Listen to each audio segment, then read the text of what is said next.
Salut tout le monde, salut les monégasques, bienvenue pour un nouveau débrief. Alors, on va parler de la 23e journée de Ligue 1 et du choc de l'affiche du match qu'on attend tous en Ligue 1 toute la saison, le choc face au Paris Saint-Germain.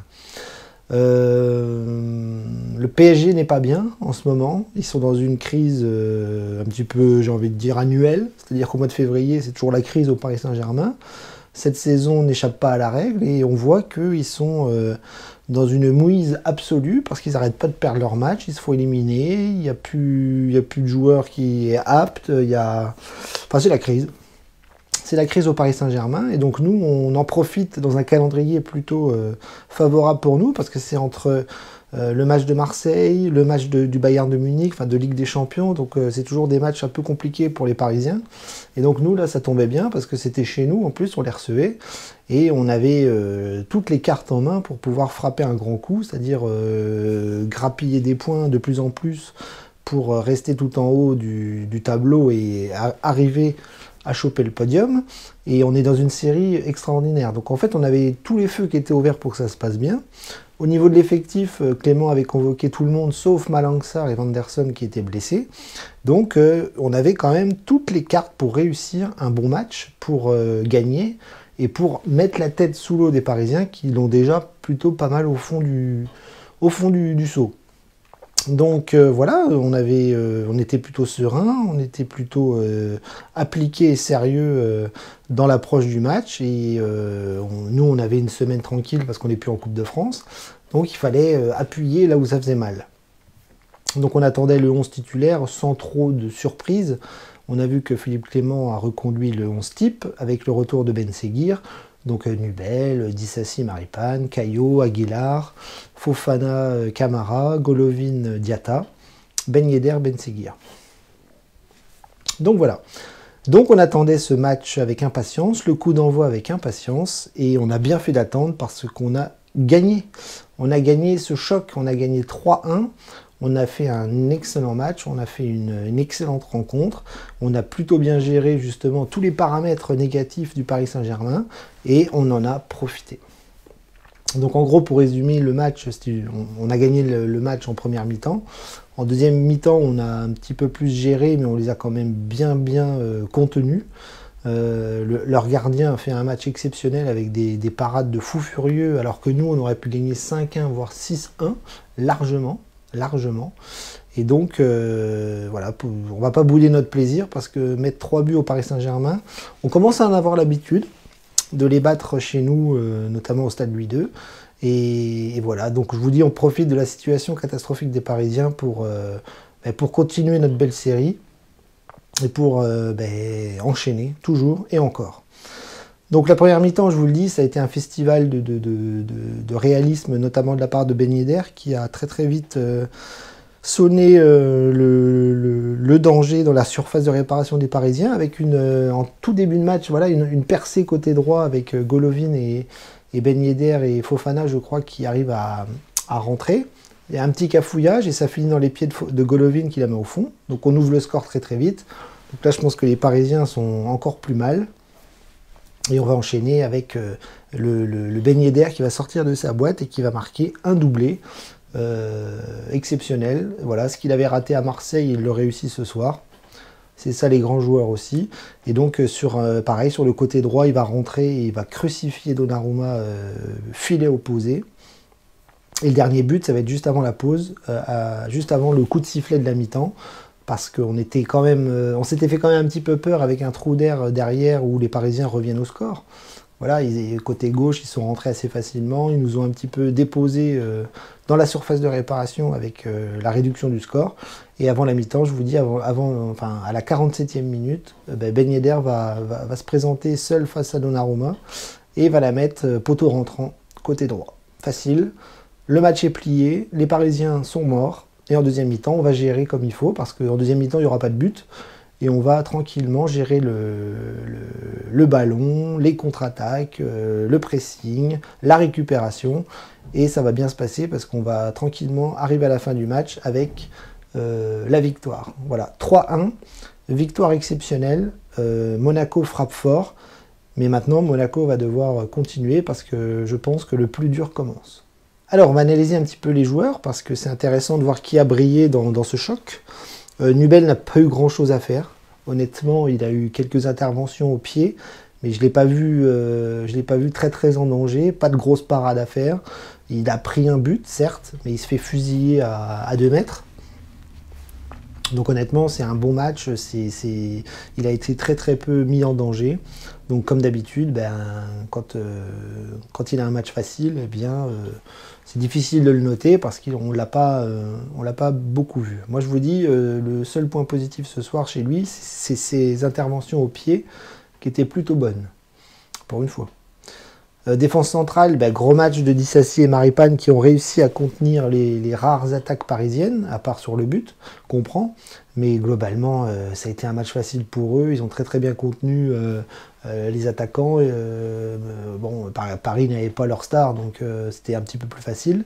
Mais voilà, il fallait faire le travail. Ça reste le Paris Saint-Germain. Et honnêtement, les deux ont super bien contenu toutes ces offensives avec des bonnes relances. Ils se sont même projetés sur les coups de pied arrêtés. Alors là, pour le coup, c'était un peu maladroit parce que Maripane et Disasi n'ont pas réussi à avoir de ballons francs, je sais pas, de la tête par exemple, ou de reprise après un corner. Mais voilà, leur travail est défensif et ils l'ont très bien fait. Et à la relance, c'était bon aussi. Sur les côtés, gros match d'Aguilar et Caio Henrique, voilà, qui ont profité de la faiblesse parisienne pour se projeter énormément vers l'avant. Aguilar l'a fait pas mal de fois, même si c'était un peu brouillon ici et là. Il s'est comporté comme d'habitude en soldat, voilà, un vrai guerrier, ça s'est bien passé. Et puis Caio, lui, il a montré toute son aisance technique, toute cette force qu'il a balle au pied quand il s'agit de temporiser, d'orienter, de centrer, de partir quand il faut. Et sur 2-3 contre-attaques, il a fait vraiment très très mal aux Parisiens avec des centres extrêmement dangereux. Donc voilà, le système était assez facile pour notre défense avec la défense centrale bien campée sur ses appuis et sur ses forces. Et les latéraux qui réussissaient à mettre des pics ici et là quand il s'agissait d'attaquer. Milieu de terrain, gros match de Fofana, gros match de Camara aussi, même si encore une fois je trouve que Fofana a été au-dessus de Camara, même si Camara revient bien. Mais voilà, en première mi-temps, j'ai trouvé que Camara ratait quelques interventions et quelques relances. Je l'ai vu un petit peu en difficulté sur quelques phases, mais globalement, il est très important, il récupère quand même un nombre incalculable de ballons, il oriente plutôt bien.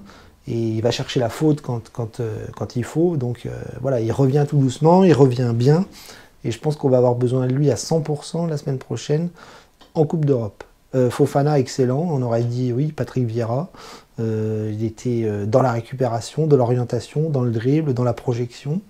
Il était quasiment parfait. Sur les côtés, Golovin et Diatta, pareil. Golovin un petit peu au-dessus de Diatta. Grosse activité de Golovin qui en plus a remarqué ce soir. Golovin est en forme, Golovin est excellent, il est à 100%, ça y est, et il est au top de sa forme, donc on voit qu'il brille sur son côté gauche, il combine parfaitement avec Caio, sur les offensives il est intelligent, il oriente bien, il centre bien, et en plus il marque. Donc match parfait aussi pour lui. Côté droit, Diatta, c'était un peu plus compliqué. Il a quand même fait des bonnes choses ici et là, mais pas toujours les bons choix, pas toujours les bons replis défensifs quand il se retrouvait derrière. Mais il a réussi quand même à centrer 2-3 fois intelligemment. Il n'a pas eu de ballon franc dans la surface de réparation. Des frappes encore un peu ratées. Mais voilà, je trouve que Golovin a été meilleur que Diatta. L'activité des deux a été importante cet après-midi pour gagner. Devant, ça a été le festival. Ben Yedder, 10 sur 10. Voilà, doublé. Les occasions qu'il a, il les met au fond. Rien à dire. C'est notre buteur, c'est notre star, c'est notre grand et beau joueur. Et quand il fait un match comme cet après-midi, voilà, faut le souligner. Quand il se plante, on le dit. Quand il réussit parfaitement, il faut le dire aussi. Donc là... match parfait de Ben Yedder. Ben Seguir aussi, superbe, sublime. Putain, la technique de ce garçon, c'est hallucinant, c'est beau, c'est efficace, c'est intelligent, c'est parfait. Je trouve qu'on a trouvé un numéro 10 à l'image d'un... Alors, je vais vous dire un truc, mais ne me prenez pas au mot. Je ne compare pas Ben Seguir à Zidane, mais je trouve que dans le style, dans la technique, dans la façon de dribbler, d'orienter, dans le geste, je trouve que ça ressemble à 100% à Zinedine Zidane. Je trouve. Je ne le compare pas, hein. Je dis pas que c'est le même talent, mais je vous dis, dans le style et dans la technique, je retrouve du Zizou à travers Ben Seguir et je trouve ça très très beau. Très très beau à voir. Franchement, quand on aime le foot, quand on est un petit peu esthète et qu'on trouve un petit peu beaucoup de plaisir dans un joueur qui techniquement est beau à voir parce que c'est beau et parce que c'est efficace, dans la passe, dans le dribble, dans l'orientation, même dans le physique, il est très très très très doué à l'âge qu'il a sur le plan physique. Donc je trouve qu'il a une palette exceptionnelle, il fait un bien fou à l'équipe et c'est beau. C'est vraiment très très très très beau à voir. Au niveau des remplaçants, eh bien, Minamino et Embolo ont essayé d'apporter aussi du poids offensif. Embolo l'a très bien fait, voilà, il a apporté sa masse, sa couverture de balle, sa puissance. Il aurait pu marquer une paire de fois en rentrant, même si le gardien parisien était omniprésent. Minamino, pareil, il a bien récupéré les ballons. Je pense que Minamino est beaucoup mieux à l'image de l'équipe dans l'axe. Il se trouve un petit peu mieux. Et voilà, il aurait pu marquer aussi, lui, dans la surface côté droit. Et donc, une bonne rentrée d'Embolo et de Minamino. Même Jacobs est rentré, a été dangereux ici et là.